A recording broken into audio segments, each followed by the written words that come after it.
get this meeting underway. God bless all of you for being here today. Anybody who can deal with the parking and traffic of downtown on a day like today, God bless you. I know that there's some of you had to park about 10 blocks away. And Rex Nelson, look for a column on parking garages needed in downtown Little Rock coming up. But excited to hear Tim Brown today. I think everybody who's here is going to be blown away with what he has to share. And as we always do, Gary Underwood, would you come up and lead us in a word of prayer? Thank you, David. I always try to find something positive and, something to be grateful for. So here it is for today. I'm grateful that it's Thursday and we didn't meet on Monday. Because I feel a lot better now than I did then. Let's pray. Dear Heavenly Father, we thank you so much for the beautiful day that you've given us, the opportunity to serve you and enjoy each other's company, hear a great speaker. Lord, we just ask you to use us through the rest of this day in your service. Bless the food we've enjoyed, and give us strength through it. In your name we pray. Amen. Thanks, Gary. I do want to remind everybody a couple of things. You can go ahead and turn off your phone, but if you want to let somebody know who is not here, if they want to hear Tim, the speech live, they can go to lrtouchdown.com and we live stream it where you can actually watch Tim. You can do it that way, or they can listen to the buzz. I know Justin and Pat will carry the majority of Tim's speech. So do that real quick, and then if we ask that you turn off your phone so it won't be a distraction. How unique. Rex, I've been in this ballroom many a time for many events, either to MC or be a part of it. I've never been in the ballroom with the namesake of the ballroom being present. So ladies and gentlemen, we're in the Wally Allen Ballroom. Please welcome Wally Allen. How about that? And if your name is on the ballroom, do you just walk in all cocky and go, I don't need a ticket. My name's on the ballroom, man. Step aside. I'm sitting right up front. He is a guest of Simmons Bank, so glad to have Wally. Speaking of doing great things in Little Rock, he's certainly done that. I agree with Gary. I'm sort of glad I told Tim, we definitely obviously lost some of our membership by having to move the meeting to Thursday. But I'm almost halfway glad we did not have the meeting on Monday because all of us were in a funk Monday. And next Monday, we have Jeff Long. Now, if the Razorbacks were somehow to not win the game on Saturday, I will not be here Monday for the Jeff Long meeting too. Y'all can just handle it by yourself. I'm curious if Jeff Long will be here on that day. But no, we want to make sure, win or lose, I think the Razorbacks will take care of business Saturday. I want a big crowd for Jeff next week too. We always want to show that we're a strong club down here. We'll be back at the Embassy Suites where we normally meet. So make sure, and we need the RSVP by tomorrow if we could. I know it's sort of a jumbled week, but if you could do that, that would be great. Please do that. 50-yard line members, don't forget when you come up and get your picture made with Tim afterwards, bring your yellow ticket. And for those of you who don't have a yellow ticket, we'll still try to get your picture with Tim if you want that. He's a classy guy, and he's got a little time where we can do those pictures if you don't have a yellow ticket today, but make sure to let our 50-yard line members get it first. Also, speaking of, Debbie, our executive director, put out a program. Whoever referred the most new members would get upgraded to a 50-yard line membership. And Lynn Pappin is the winner. Is Lynn here? Hey, wait a minute. Why are you in the back? You were supposed to be upgraded to a 50-yard line. What?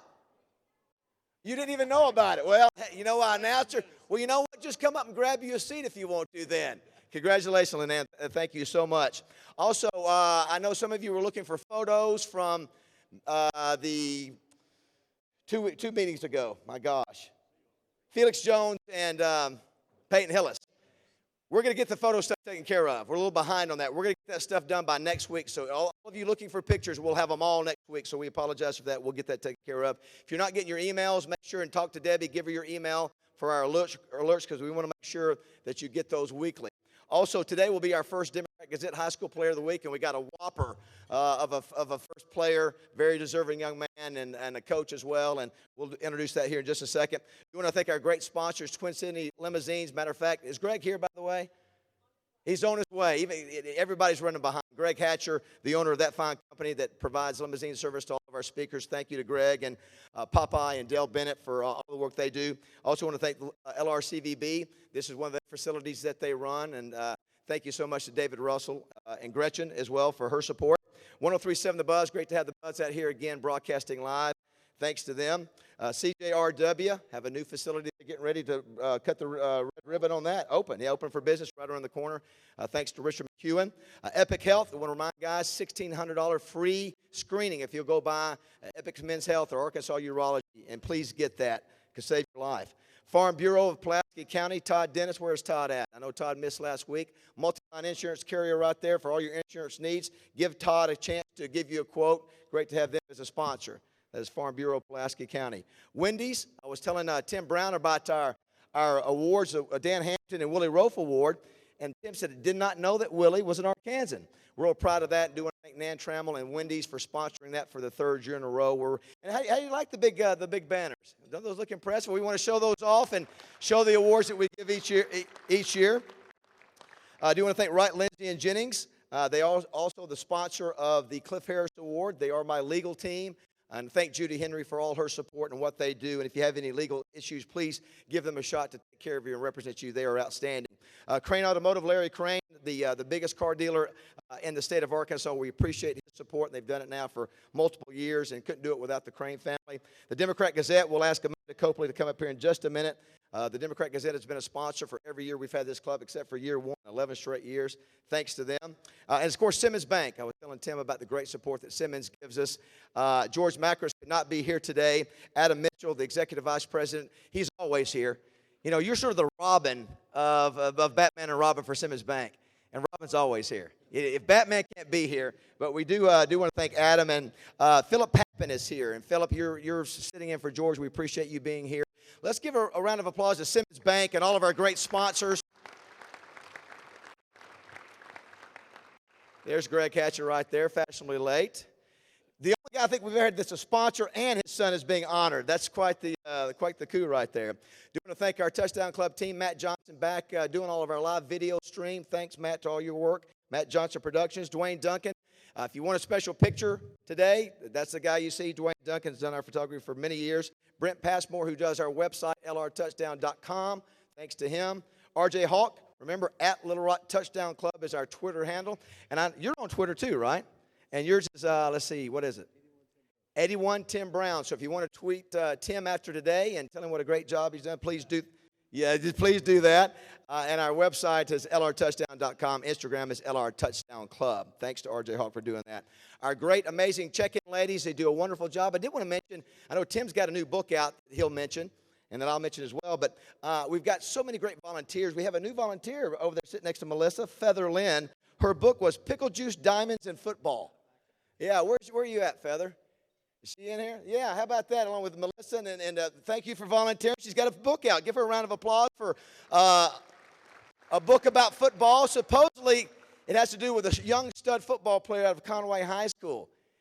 Can't say it's Peyton Hillis or anything, but I don't know if it's based on a true story, but great to have Feather and all the great volunteers who help us out back. And Debbie Wyman, our executive director, Debbie is doing an outstanding job. And, Debbie, we appreciate you and all that you do. At this time, I'd like to invite up to the podium Amanda Copley with the Democrat Gazette to give our first player of the week. Amanda, come on up. Give her a round of applause, please. Thank you. For more than a decade, the Arkansas Democrat Gazette has been a proud sponsor of the Little Rock Touchdown Club. We consider this a privilege. On behalf of the Democrat Gazette, I want to thank all the members of the Little Rock Touchdown Club for allowing us to continue our partnership with this organization. We believe it is important to recognize our outstanding Arkansas athletes. It is essential to celebrate the immeasurable contributions that high school sports has made to the players and to our community. It's an honor for the Arkansas Democrat Gazette to not only be a leader in covering high school football, but also sponsoring the Player of the Week. It's a privilege to select players that represent the values high school football offers. We look forward every year to meeting these players and coaches who represent high school football to the fullest. Each week throughout the football season, our staff singles out a Player of the Week and will recognize him here at the Little Rock Touchdown Club for his outstanding performance. So the Player of the Week for the week of September 14th through the 18th is Pulaski Academy sophomore quarterback Lane Hatcher.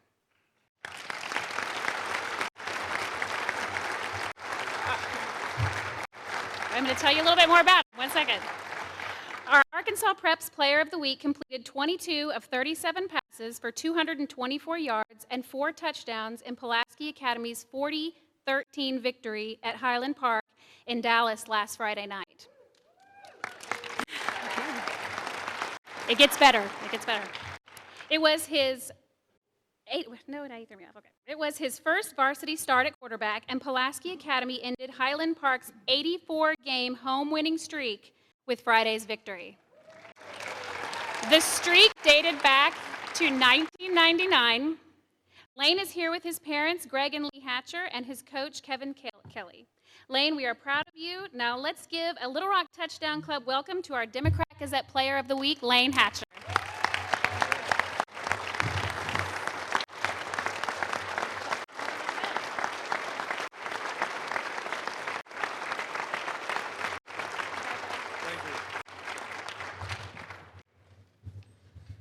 Thanks, Amanda. Congratulations, Lane. Just think about that. First varsity start at quarterback.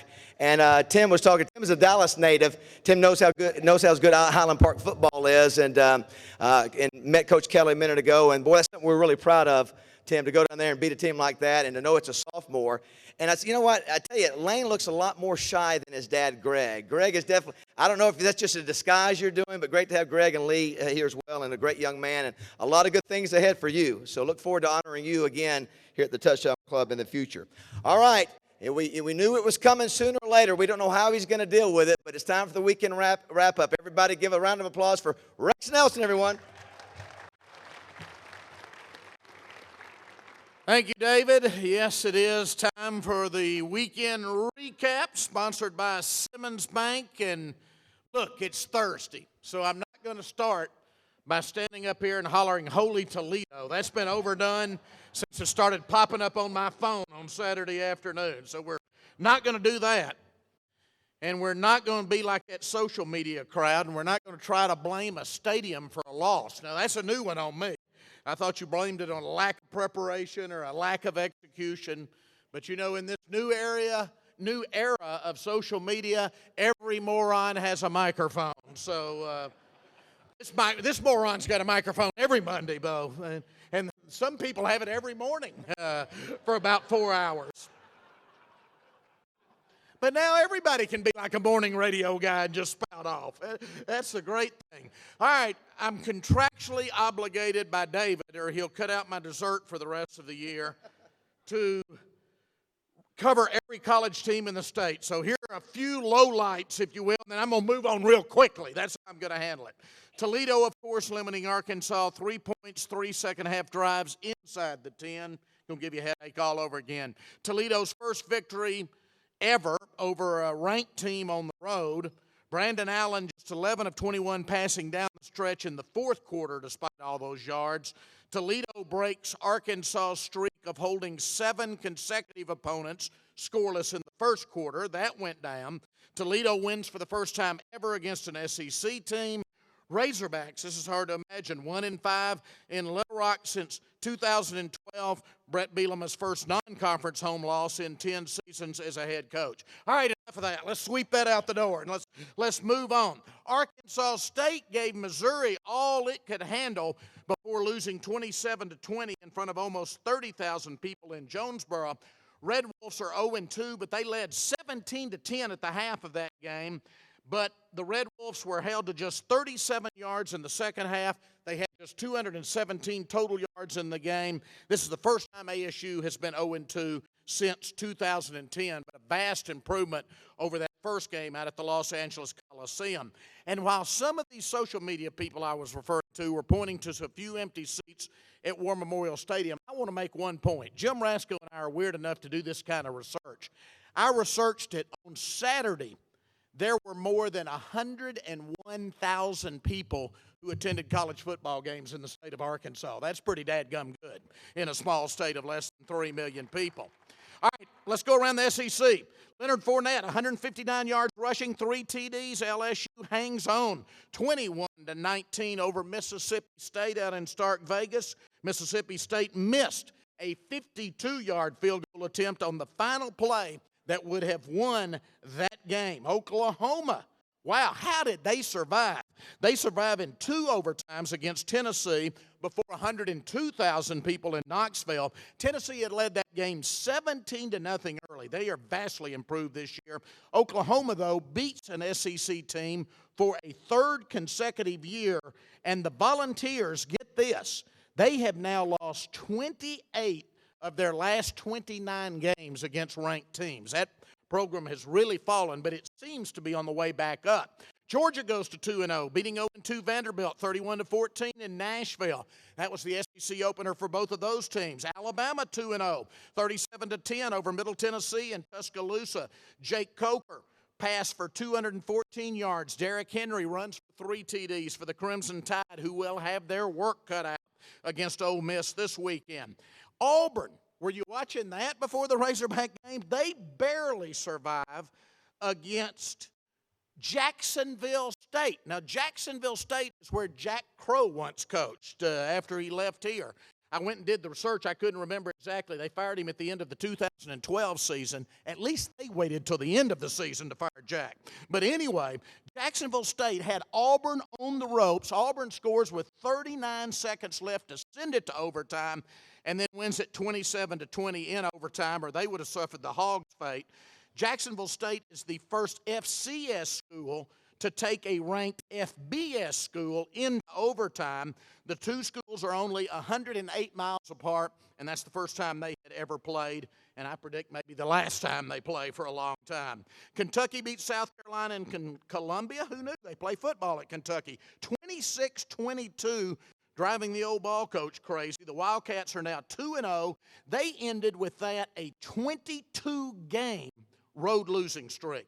It was Kentucky's first SEC road victory in 6 years to go into Columbia and do that. Now, Ole Miss, I mentioned them a second ago. They topped 70 points for a second consecutive week, 73-21 over Fresno State. Ole Miss had 607 yards of offense. Quarterback Chad Kelly threw for 346 yards for the Rebels. Texas A&M 2-0, 56-23 over Ball State. Kyle Allen throws for 126 yards, 3 touchdowns. This, by the way, was the unveiling of the $485, you got that right, $485 million renovation of Kyle Field. It holds 102,733 people. That's number 1 in the SEC in size and now number 4 in the country. And there's got to be a joke there somewhere. What happens when you get 102,000 Aggies all in one building? Somebody help me on that. We'll hit that one next week. Florida 31, East Carolina 24. Gators go to 2-0. Florida, by the way, trailed late in the third quarter of that game. Really had to struggle. Other Arkansas teams, UCA 0-2, 32-8 lost to Oklahoma State in Stillwater. The Cowboys sophomore quarterback Mason Rudolph, 23 of 35, passing 485 yards. He connected with 11 different receivers in that game against the Bears. And it took 3 overtimes, but UAPB beat Morehouse College, a Division II team, 29-27 in Pine Bluff. Most of that scoring was in the overtimes. That game ended 7-7 at the end of regulation. You don't hear of them that low scoring much anymore in college football. Great American Conference, Ouachita has now won 12 consecutive regular season games. They hang on at home for a 42-40 win over Southeastern Oklahoma. Ouachita 2-0 this year. Ouachita is 19-3 in its past 22 regular season games. Arkansas Tech 2-0, 50-7 over Gary's alma mater, Oklahoma Baptist. Tech scored on each of its first 7 drives in that game and held Oklahoma Baptist to just 160 yards of offense. SAU also 2-0, 49-14 at Northwestern Oklahoma. 7 players score for the Mule Riders in that game. Harding is 2-0, 42-0 over Southern Nazarene and Searcy. The 24th consecutive loss for Southern Nazarene. UAM 0-2, a 50-20 loss at Southwestern Oklahoma. And a week ago, on Thursday of last week in Arkadelphia, East Central Oklahoma upset Henderson at home 35-28. Now, our 2 newest programs in the state, Hendricks and Line, actually played each other last Saturday night in Conway. Hendricks is in its 3rd year back. Line is in its 1st season back in 65 years. Hendricks goes to 1-1 with a 42-7 win against 0-3 Line College. All right, games this week. Let's start in the SEC. Ole Miss at Alabama. Raise your hand if you think Ole Miss will beat Alabama for a 2nd straight year. There's a few. You're Tim and David both? Wow. We can talk about that a little bit later. Auburn at LSU. How many of you expect Auburn, which struggled against Jacksonville, to go into Death Valley and beat LSU on Saturday night? That's what I'm hoping. Exactly. Is Tiger Bait here? Florida at Kentucky, South Carolina at Georgia, Northwestern State. That's not Northwestern. That's Northwestern State from Natchitoches, Louisiana. They're at Mississippi State. Connecticut is at Missouri. Western Carolina's at Tennessee. Nevada's at Texas A&M.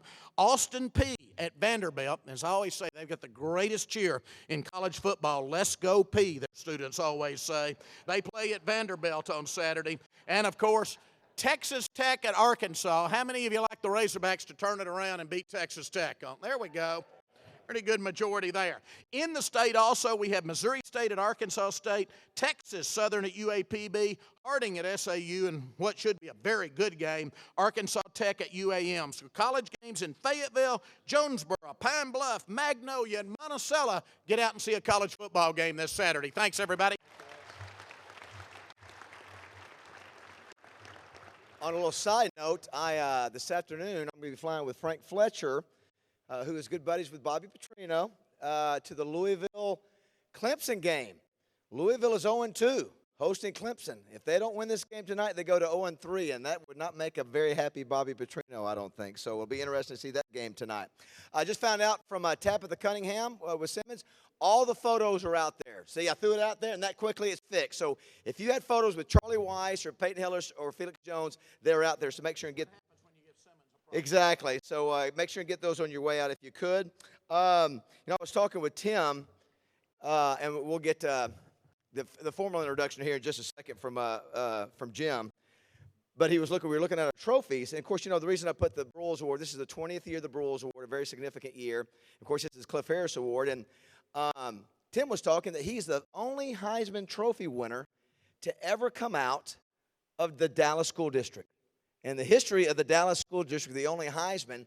So we were sitting there and think, maybe award time for Tim Brown down in Dallas. He has my number. He got 2 right here. I can already see the pose for Tim. But anyway, I'm so excited to have Tim in today. And we usually don't make exceptions like this on different days to get him in. But when you can get somebody who's right out, within a month of getting inducted to the NFL Hall of Fame, it's pretty cool. I think this is the 5th or 6th NFL Hall of Famer we've had in here. But I'm telling you, you're in for a treat with this guy. Sometimes you just get an impression from somebody. He came by the buzz today, hung out, just watching him out there. This guy's a class act, and he's got a new book out. I just wanted to, if you don't think he's a class act and knows where his priorities are in life, his new book is How Men and Boys Honor God and Live with Integrity, The Making of a Man. The Making of a Man, How Men and Boys Honor God and Live with Integrity. So, Tim, we're very happy to have you here in Little Rock. We look forward to a great message you're going to give with us today. The way we're going to do this, I told Tim, I said, if he wants to do like Charlie Weiss did last week, go right to the top of the hour without Q&A, go for it. If he wants to open up for Q&A, he'll do that at the end. So we're just excited to have you. And, Jim, would you come up and give a formal introduction to Tim Brown? Jim Rasco, everybody. Okay, let's go back to December 20th, 1981, Woodrow Wilson High, Dallas, Texas. 10th grader Tim Brown is named to the District 11 Class 5A All-Star team as a split end. Now November the 1st, 1982, 6 foot, 165-pound junior flanker Tim Brown hauls in a 75-yard touchdown pass and is named Player of the Week by the Dallas Morning News.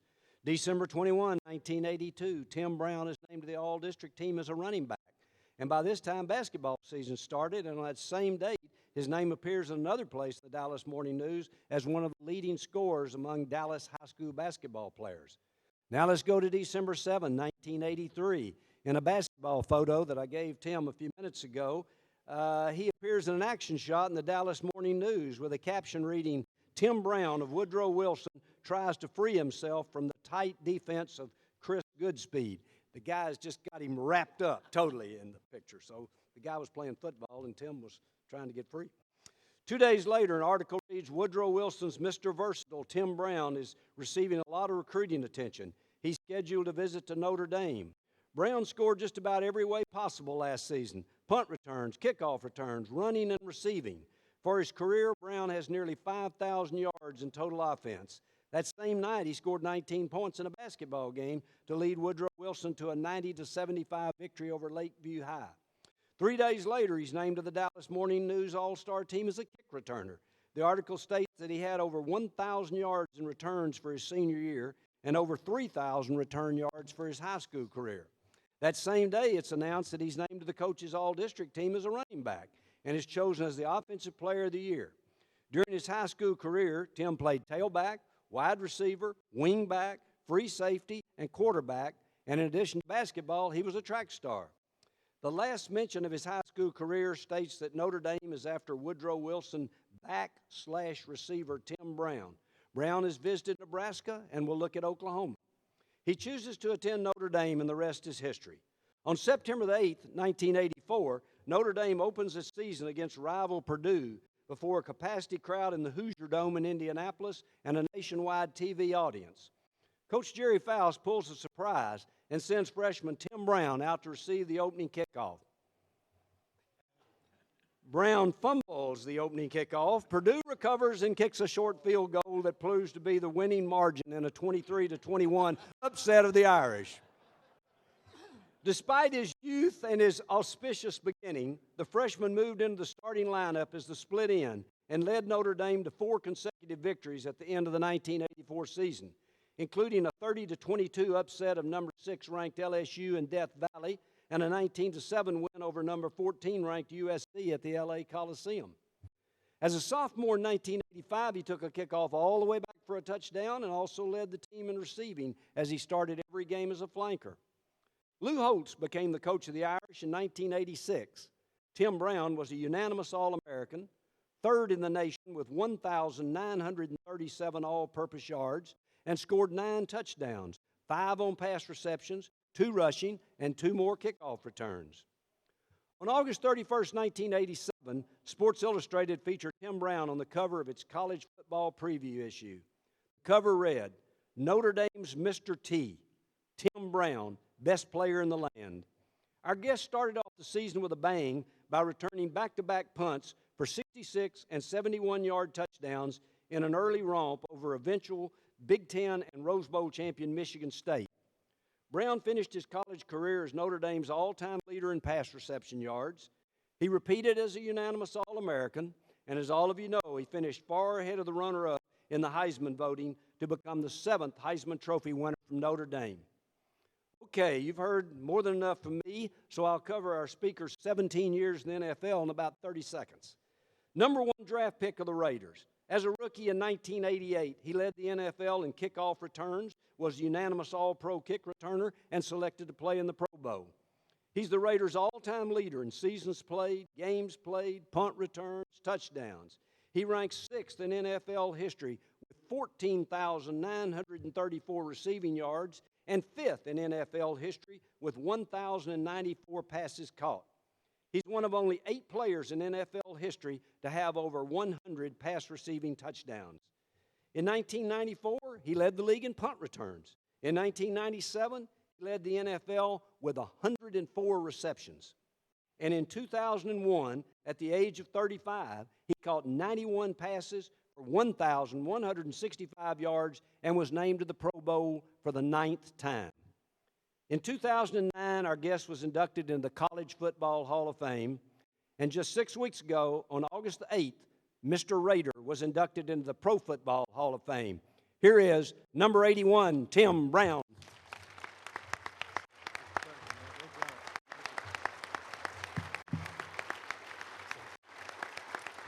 Thank you very much. Thank you very much. The volume on the mic, you may have to turn me up a little bit. My voice is a little weak today. It is a pleasure to be here. Now, Jim, all that was good, man, but you could have left out that fumble, this is supposed to be all positive up here. This is supposed to be all like, yeah, let's go, Tim. Had me going back in time there a little bit, but I got a good story for that, though, so I'm looking forward to getting to that. Now, when I got up this morning, I said, I need to wear my red. I need to wear my red. So I didn't realize, when I got here that the state was in mourning. Until I saw the flags at half staff at the airport, I was like, wow, this is really bad here. So, no, I get that college football is your life this time of the year, and when your team lose, especially unexpectedly, it can be tough. But I know Brett Bellarmine very well. I had the chance to cover him when I was working with ESPN, and I'm sure he'll have the team ready. It's a tough task this week. Texas Tech is going to come in throwing the ball all around the place, but I'm sure Brett will have the team back and ready to go. I don't really think he has a choice. I mean, I think he better get the team up and going. So I'm looking forward to seeing what's going to happen this weekend. I had the chance today. I have this little pin on to go by Little Rock Central High. And it was an incredible few moments for me to be in that situation. A little connection that I have to Little Rock Central High. My high school, Woodrow Wilson, was built also around the same time in 1920. So part of the movie that they shot for the school, they actually shot at my high school in Dallas. So it was good to be able to go there and to see all the history and to understand all that was really incredible. I'm just going to tell you a little bit about myself, and I hope you guys do have some questions for me at the end because I would love to get to that. That's for sure. My story is a little different, probably. My journey in football was improbable, I guess you can say. When my high school football teams, my 3 years on varsity, we were 425-1. Yeah, 420. Don't forget that one. We worked hard for that one. And, so for a guy on that team to end up at the University of Notre Dame was incredible. And let me tell you how that happened. My junior year, Notre Dame came to recruit another kid from another school, Dante Jones from Skyline High School. Dante went on to play for Oklahoma and played 10 years for Chicago Bears at middle linebacker. They came to recruit him that night. That night I had, Thursday night game, I had a 90-some-yard kick return, a 80-some-yard punt return, a 70-some-yard run from scrimmage, and a 60-some-yard pass from scrimmage. Now, if Notre Dame would have came the week before, I scored one touchdown. If they would have came the week afterwards, I didn't score at all. In my 27 years of playing football, junior high, high school, NFL, and college, I scored 4 touchdowns one time, and that's when Notre Dame came to recruit some other player. So that's when you know there's a little divine intervention going on. And, when I say that my journey was improbable, we as a family made a decision that this football thing was temporary and that I was to use this to get the best education that I can possibly get. And my mom and dad, grew up in Louisiana. My dad was 4 years older than my mom. They were married by the time she was 14, and she had 3 kids by the time, she was 18. So she dropped out of high school. My dad dropped out of high school. My mom later on did go back to get her education. My dad never did, ended up doing very well in life, working construction downtown Dallas for most of his life. But for their kids, what they wanted was for us to get a great education, or get an education. And so when this opportunity came about, it was all about, let's go to the best place where I can get the best education. Now, being in Dallas, there are a lot of great schools around Texas, and, but my brother just happened to be one of these Subway alumni guys who loved Notre Dame. And so when he saw the letter my junior year, he told my parents, well, that's where he needs to go. And I was like, look, bro, no, man, that's 1,200 miles away. I want to go to college where I can come home on the weekend and have some of mama's cooking and do that. But, but the more I learned about the university, the more I realized that it was probably the place for me to go. Plus, at that particular time, we were in the Southwest Conference. Yeah, so y'all remember what the Southwest Conference was back in the day. And there was all kinds of stuff going on in Dallas and with the schools in Texas. So I really had no choice because I was 17 years old when I got to University of Notre Dame. So when I was being recruited, I was very young when I graduated high school. So for me, when someone comes up to you and say, hey, look, you can bring your girlfriend to school with you. We'll give you $1,700 a month and get you a new car, mama a new house, daddy a new job. I was like, yes, sign me up for that program. So I go home to mom and say, hey, Mom, hey, I just hit the lottery for you, and she was like, oh, no. we're not doing with that. I'm like, what's wrong with these grown people? I mean, this is like a perfect opportunity, you know. So I was very fortunate to have parents who had great integrity. My big brother was is a man of integrity. So, you know, for me, because being 17 years old and being in that situation, there were games when I was playing basketball. I would have coaches, I won't say what schools they were from, but I would have head coaches from college programs at my basketball game. And everybody had a guy. You know, go see Dave, go see Jim, go see Rex, go see. And the guys were like, you know, hanging in the corner, you know, like all hiding out. You know, but you slap this guy hands, you got $500. You slap that guy hand, you got $400. You slap that guy hand, you got another $500. So it got to the point that when my basketball teammates saw the coaches there, they could care less about the basketball game because they knew that Tim Brown was going to be sponsoring a pizza party after the game. So that's all they cared about. Hey, man, forget the game. We're not going to win no championships. Let's go have some pizza. So it was a pretty interesting time for me, but the decision was made to go to the University of Notre Dame and to go there to get a great education. Now, you heard what Mr. Jim said about what happened to me my very first time I touched the ball at the University of Notre Dame. So I told everybody I came here to get a great education, man. Come here to play no great football. I came here to get a great education, you know. But it was a nerve-wracking moment. Being on a team in high school that was 4-25-1. You know, we didn't have a lot of people in the stands. You know, I mean, my mama never came, but we had some mamas there and a couple of band members. You know, all the band members would even show up. You know, the marching band didn't even show up all the time. So it was a difficult process, you know, and so we were opening up the RCA Dome at the time in Indianapolis, 70,000 people. So I was like, I want no parts of this.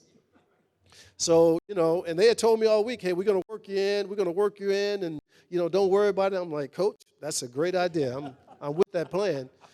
And so we get there, we warm up, and Jerry Fowles gets all excited. Tim Brown, if we win the opening kickoff, I want you to return it. And I was like, so literally I went into shock.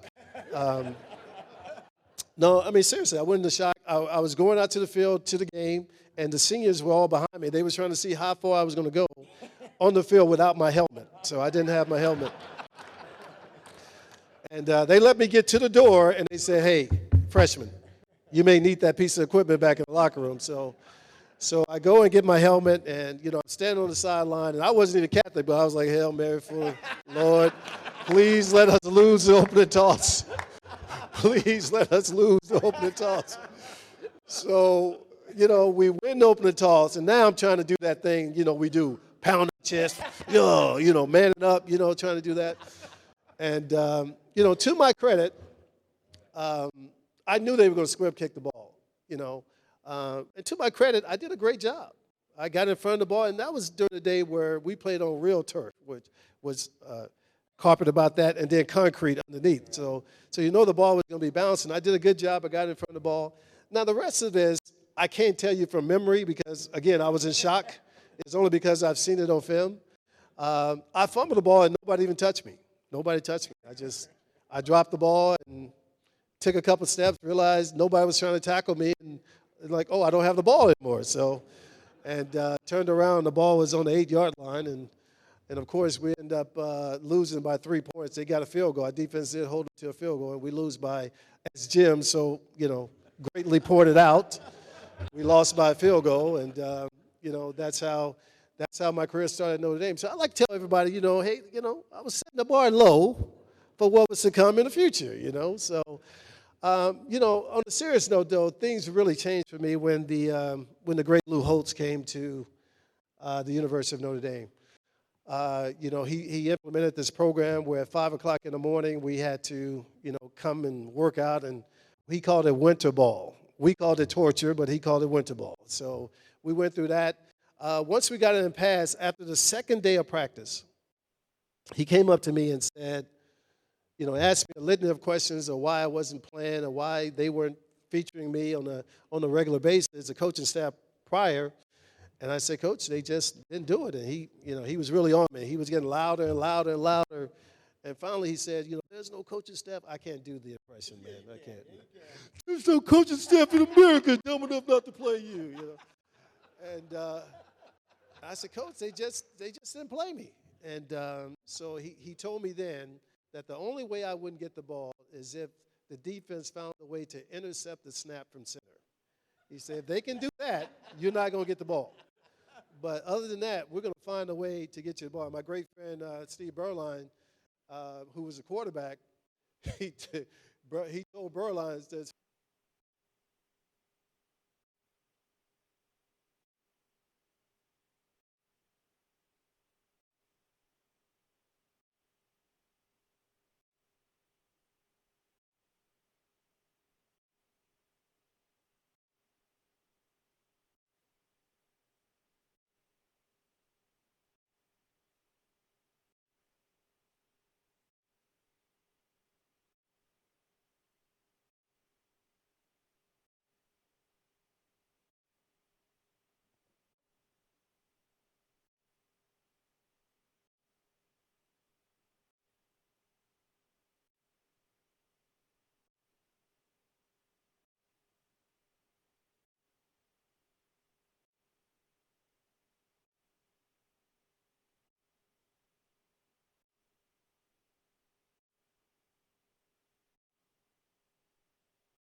testing.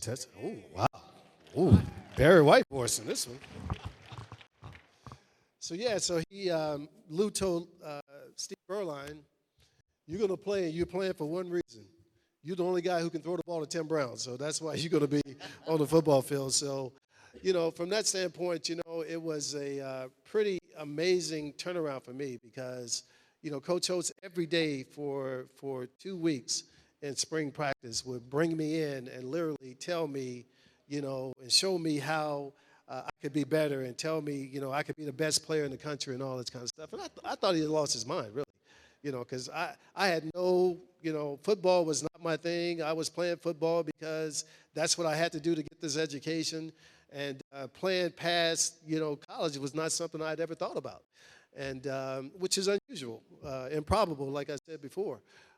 Because most people go to University of Notre Dame to go to the next level. But because of what my parents had put in my head, it was all about the education for me. So to hear this man say, you could be the best player in the country. You could be, and I was trying to be the best receiver on the team, yes. But the best player in the country, I could not even fathom that. And after 2 weeks of him just saying over and over and over again that this could happen for me, I really felt bad because I realized that he believed in me more than I believed in myself.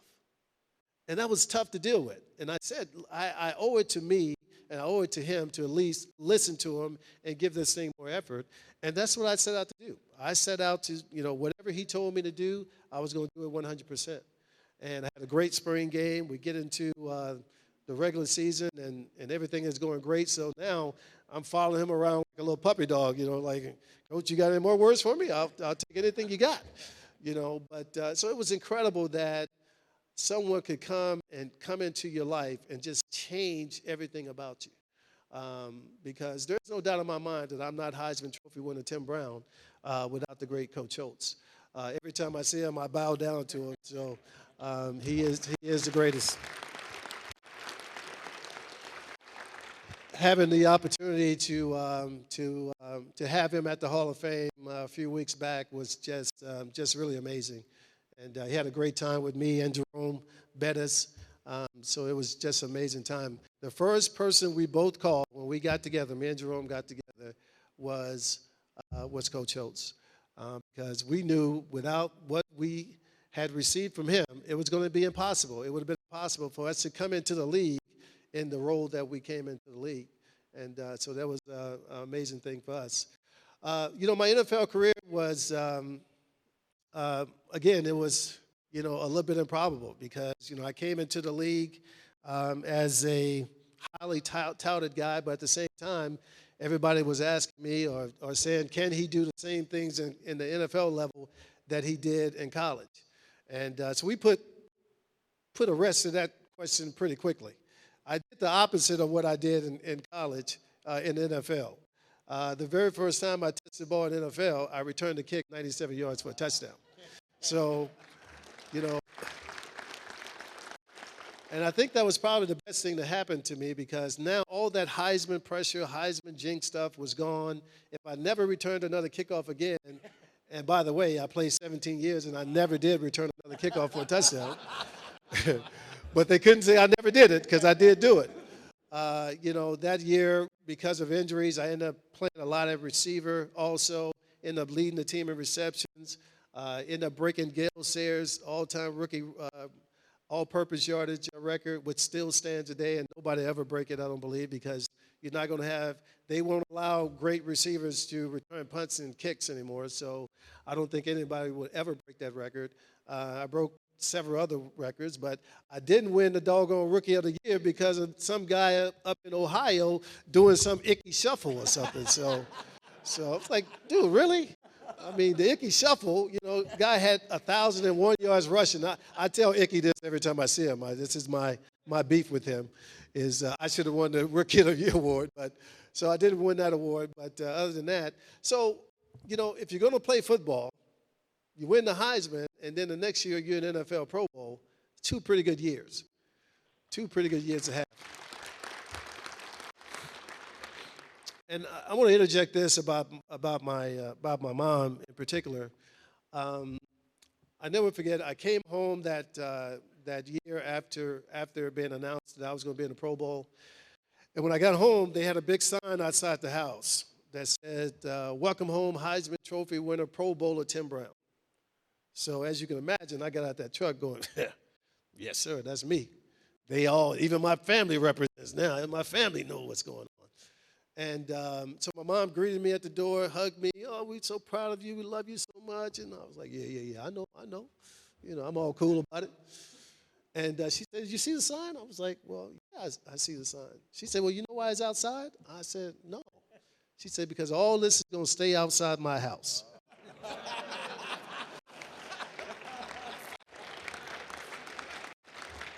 When you come inside my house, you're not going to be this guy. You're going to be Timmy. So I went from, "Yes, ma'am," and that's who I've been ever since. And it was really a sense of relief the more I think about it because it was my place of refuge. It was my place I can go and relax and just be a normal person. Didn't have to be, you know, the Heisman Trophy winner, Pro Bowler. But, you know, everything has its setbacks, you know, because when they asked the brother to take out the trash, I was like, "Take out the trash? Really? I bought this house, first of all, and y'all want me to take out the trash?" But, you know, you have to play the role. You're going to be Timmy, you're going to be Timmy. Timmy takes out the trash. So that's what you have to do. But, you know, I think for me, you know, my second year I was injured. I tore my knee up, and the doctors actually told me because of the injury, they had never seen that particular knee injury before, that they thought that I could play maybe 5 more years. 4 years, maybe 5 years. Depends on, you know, if I had any more nicks on my knee or not. But they told me, you know, by the time you're 30, your knee will be gone. So we advise you, and they was like, "Don't tell Al Davis we said this," but we advise you to use that great education you have and start thinking about life after football. And, of course, when the doctors tell you that, because we all know doctors know everything, right? That was a joke, by the way. That, you know, you're gonna take it to heart, and that's what I did. So I went out on the football field from that point on thinking, okay, this could be my last day, so let's give it all you got. Let's give it all you got. Every game I went into, I thought the same thing. This could be my last one, so let's play as hard as we can play. And at the same time, I started to prepare myself to leave the game. I started a shoe company in 1991 called Pro Moves. We had shoes in Foot Locker and J.C. Penney's and all kinds of places around the country. Was the first African American to have a full line shoe, full lines of shoes. We had Timberlands before Timberlands were even And we had sweatsuits. We did the whole thing. I had guys in the league wearing my shoes. Now, when the big guys got a hold of that, they didn't like that too much. And some of these big shoe companies literally ran me out of business and bought out my manufacturer. It was an ugly, ugly deal. Lawsuits, the whole deal went on. But that was part of being in the big business world. But we kept doing it. We kept on going with, we had geriatric centers. We had, I started, and if you women know anything about the NFL line of clothing, if you see the lingerie line that they have, my company started that back in 1994. So please buy. Please buy. Please buy. So, but we were doing all these things in anticipation of the knee was going to go out, and one day, I was going to have to work for a living anyway. And I had said no matter what that I was going to retire at 30. And so when I got to 29 at 30, I had my best year in the league. The 104 catches that Jim mentioned was when I was 30 years old. So I said, well, man, I can't quit now. So you got to keep going. And that's what I did. And, at some point, people started to say that the Hall of Fame was in reach. And the Hall of Fame was something that was that I could attain. And again, you can't even think about it. It's one of those things like, what? I mean, it's like Lou Holtz all over again saying that you have a chance to be one of the best players in the country. So for me, the good thing was I had never won a championship playing football or playing any sport. So in junior high, I didn't win a championship. You know about my record in high school. In college, I had never won a championship. So my drive was always, I want to win a championship. So I was always able to put all that personal stuff behind and go out and play the game the way it's supposed to be played. I did have a couple bumps in the road with the great late Mr. Davis. He was an incredible man. And, when I look back on some of the things that happen now, I look back on it in a much more positive way than I did when I was going through it. Because when I got hurt in 1989, when I came back in 90, he told me that I was going to be the best third down receiver, punt returner to ever play the game. I was like, first, second, no first and second down. Huh? So he did not want me to play first and second down. And it was tough to think about that because all my life I had been a guy who played, offense and defense in high school and playing every down in college. And all of a sudden now I'm not going to be playing anything but third down. And I rolled like that for 3 years. And I was very upset about it. I really thought that he was trying to hold me back. He had just gone through that thing with Marcus Allen where, they were fighting. So I thought I was the next guy in line. But when I look back on it at the end of my career, if they would have thrown me back out there, I would not have been ready for what came about. I would not have been physically ready to go out and play at that level again. And mentally, I probably wouldn't even been ready. So I had the chance before he passed away to have some conversations with him. No player really had a great relationship with Al Davis. That's just not who he, the better you played, the more he didn't like you for some reason. So it was just a weird thing there. But if you were a 6th-round pick or a free agent, he loved you. But the great players, Marcus Allen, Fred Biletnikoff, Kenny Stabler, Howie Long, all these guys had issues with Al. And when I came through, it was the same way. We had a relationship, but it was just very, very difficult to have a personal relationship with him. So for me, it was really all about just finding out what I could do to help this team and going on in that vein. So, but my NFL career was totally something that I did not expect.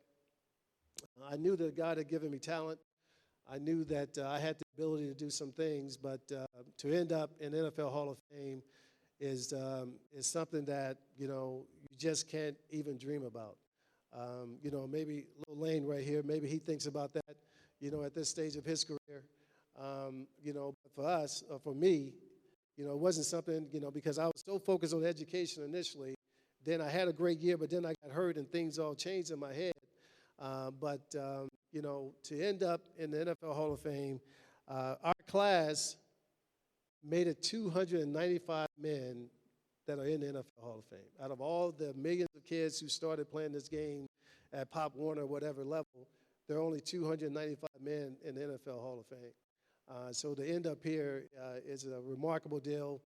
The great thing about the ceremony, not only was it an incredible moment for me, but for everybody who was around. Everybody sort of felt as if they went into the Hall of Fame with me. So it made me feel proud to realize that thousands of people who were there with me felt as if they had achieved an award themselves. So God has been good to me. And my book, The Making of a Man, How Men and Boys Honor God and Live with Integrity. I grew up in a very religious family. My mom was a missionary in church. My dad, not so much. Church was not his thing, per se. But he always made us go to church with Mom. We used to think that was a good thing, but then we said, no, he was just trying to get us out the house, I believe. But, for me, I knew that God was going to be a big part of my life, no matter what. And, when you leave college and you go out to Los Angeles and you get some money in your pocket, the one thing I realized, I got a lot better looking the more money I had in my pocket. I realized that all of a sudden, I was really good looking to some people, driving a Porsche, oh, you are fine, so it was a very difficult time in my life because I knew that the path that I wanted to be on, I should be on, but at the same time, the temptations were there, and it was just too easy to do some of the things that we were participating in. But I have to tell you guys these two stories, one story anyway, and a little bit on the religious side, but I hope you understand this is who I am and this is where I came from. I was 18 years old, and we were at the Aloha Bowl over in Hawaii, and Notre Dame was getting ready to play SMU in the Aloha Bowl. Now, I like to tell people I'm a little bit of an anomaly because I'm a brother who can swim, so the water don't scare me. So, growing up in Dallas, we got some dirty lakes, but we don't have no blue oceans. And, this blue ocean, man, I was like, oh, my God. So I run upstairs, time we get off the bus, change into my swim trunks, and I get me a boogie board, and I'm out in the water. And all my boys are back on the beach. Timmy, T, come back, man. I said, man, these brothers scared of the water. Forget them. We'll go out and have some fun. But when I turned around, y'all, my boys were about that big. And them waves was hitting me, and now I'm thinking about the Jaws movie and all that stuff. I got the ugly cry going, on. And the last 10 or 15 yards, my boys literally had to drag me into the water. And while I was laying on that beach, what was dropped in my spirit was, just like you almost got too far out in the water, naturally so, spiritually you can get too far out that you can't get back also.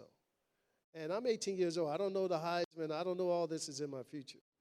But this story comes up because in 1990, one of my hanging buddies in L.A. was Magic Johnson. Magic was the party man. He was, back then, I'm going to age myself right now, Lane, because I'm going to tell you that we used to wear beepers, So if your beeper went off and it said 32 ... that meant you need to get to a phone and call Magic's girl and find out where the party was. So this particular party that I went to, close your ears for a second, Lane. It was clothing optional. And when I walked in there, I realized that if I stepped too far in there, I remembered what had happened to me when I was 18 years old. And I realized that if I stepped in that party that night, that I was going to engage in some things that I should never engage in. And I quietly just backtracked out of that room. That was 1990. That was September of 1990. In November of 1990, we all know the announcement that my good friend Magic Johnson made. So I knew that God was watching over me and was trying to guide me, and I just needed to listen to him. And it took me a few more years. It took me a few more years to get to the point to be the man that I really want to be from a godly point of view.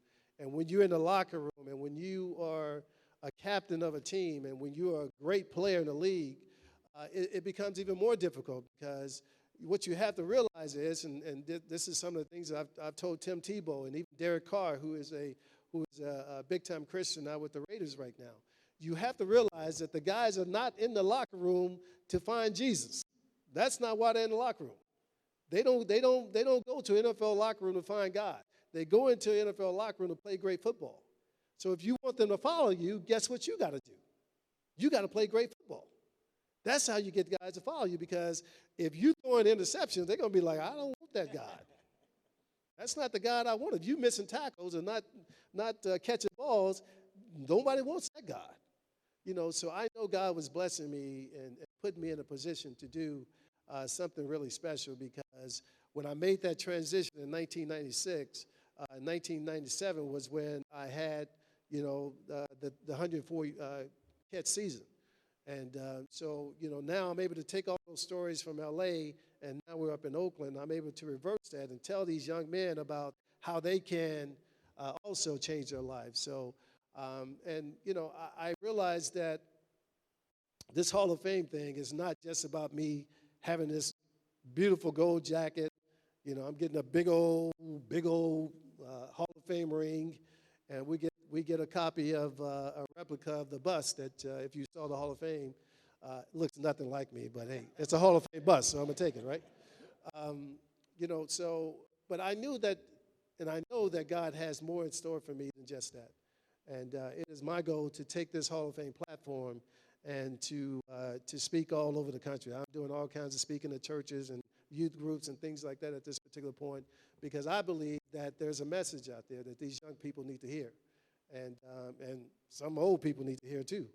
And if God gives me the position, or opens the doors for me, then I'm gonna definitely walk in and do what He would have me to do.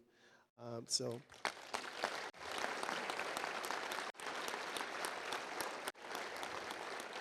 With that being said, if you have a question for me, I'll take a couple questions. Uh-oh. As president, I get to ask the first two, and then we'll go from there. All right, I was told earlier there was an article in the Dallas Morning News recently that said that your mom, I don't know if this is true or not, your mom had never seen you catch a pass until a certain point in your career. I want you to address that and maybe say why. And if you could, what was it like being around all those great Raiders that you talked about, the Stablers and the Howie Long and all that? Just reflect about those characters. Again, my mom was a very religious woman, and you can't be religious and go to a Raiders game, right? It's just a totally different environment. So, she wanted no parts of even Notre Dame. She wanted no parts. She would come up there. We had a Winnebago, and she would stay in the Winnebago and cook food, and she never stepped inside the stadium. Never watched you play. Never saw me play. Never. Any game? No, high school, college. There was only one time that she saw me play, my 1,000th catch. When I called my 1,000th catch, December 2nd, 2002, they stopped the game, and out comes my mom and my dad and my sisters, my brother, and I didn't even know they were there. So the Raiders had brought my family in town. I didn't know that they were even there, and so when they stopped the game, my mom is like on the 50-yard line at the Raider game. So that was the only game that she ever saw me play. I mean, it was a religious thing that she didn't want to be in that atmosphere, and I never wanted her to be someplace that she was uncomfortable. And plus, I was a baby boy. I was a baby kid, so she didn't want to see her baby, get hurt. So they would tell me that, during the game, she would be in her room praying, and if they started screaming, then she would run out. What happened? What happened? Oh, Lord Jesus, let me go back, start praying. So, but no, I think that it worked out exactly the way it was supposed to. So, and as far as the old Raiders were great. I mean, I didn't play with Kenny, but he would come around, and he was really, he was a rock star. He really was. I mean, they would stop practice when he came to town, because, I mean, he didn't come that often, but he was a big name. Marcus Allen, the guy who taught me how to play the game at the NFL level, because of everything that he had gone through. When things started to turn my way, I really felt as if he could do it, especially being a USC guy. If a USC guy can do it, I know a Notre Dame guy can do it. So, but Marcus and I go back and forth about the USC Notre Dame thing. But so, for me, it was it was great to have a guy like Marcus, Howie Long, Bo Jackson. Got a chance to play with him for 3 or 4 years. And Ronnie Lott came over and played with us. Eric Dickerson came over and played with us. Roger Craig came over and played with us. So we had a lot of great players that come through the Raider organization. And, when you have great players like that, you learn a lot from them, whether they're on the defense or not, because everybody has a way of being great. And if you can take something from that and add it to your game, that's what I was able to do. So, yes, sir.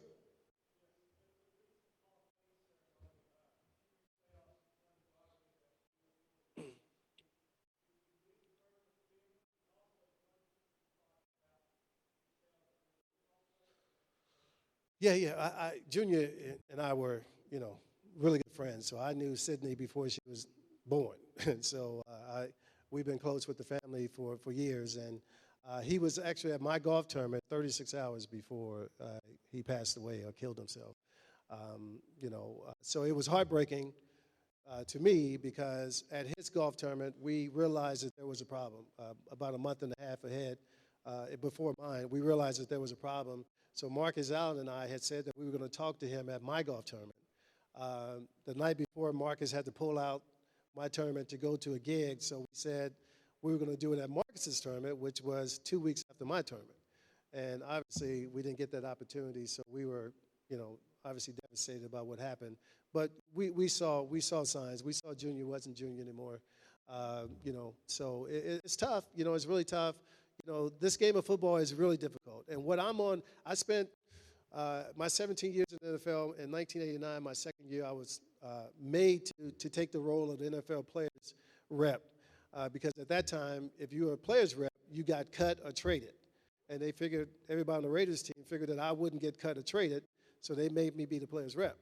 And ended up being on the executive committee with the NFLPA for 16 years. Even a couple years after I retired, I was still on the executive committee. And I bring this up because I tell these guys now that the problem with the CTE, because CTE is real, we know that's real, but there are other issues that are going on in these guys' lives that needs to be addressed. From drinking, from weed, from a lot of things, that money problems or whatever, that needs to be addressed. Because one of my good buddies, David Durson, Notre Dame guy, who killed himself. There were mitigating circumstances. There were other things going on that need to be talked about, but the NFL does not want to bring those things up. So what do? They scare the mess out of all the parents who have youth because they say, oh, CTE, you can get brain damage. And they're not saying all the other things that are going on that's causing these players to have the problems. Roger Staubach, for the Cowboys, probably got knocked out more than anybody in the history of the game. But he's worth $1 billion. So he finds a way to get up every morning and get something done, and stay on the level ground. But so it's a big problem, and the NFL is too afraid. They can't talk about alcohol. Why? Who's their biggest sponsor? The biggest sponsor is alcohol. So they can't tell you, stop drinking alcohol. They can't say that. So from that standpoint, it's tough. It's really tough to see these guys going through what they're going through. But at the same time, until the NFL change, I don't see much being different. One more question. Last question. Make it a good one. Uh-oh. Okay. All right.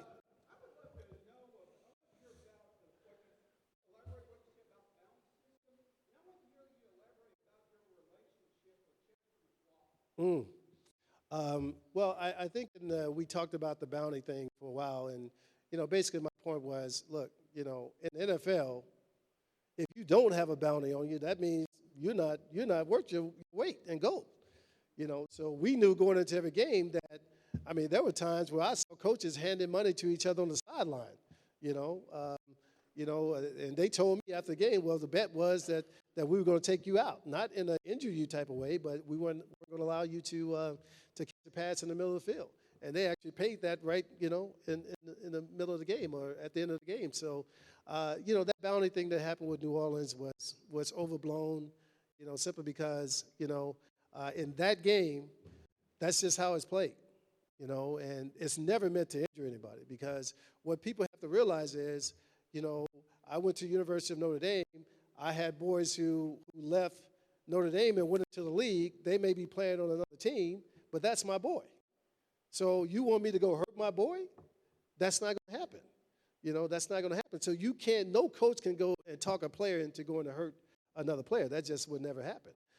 Now, you know, hey, if you get a hit on a guy and it's legal and you take a guy out, there may be some cash for that in the locker room. That's just how the game was played back in the day. You know, and I guarantee you now it's still being played that way because that's just how it is. I mean, that's how you play. Football is a tough, dirty, nasty game sometimes. And, you know, from that standpoint, you know, it is what it is. Chester McLaughlin, Chester passed away in 2011.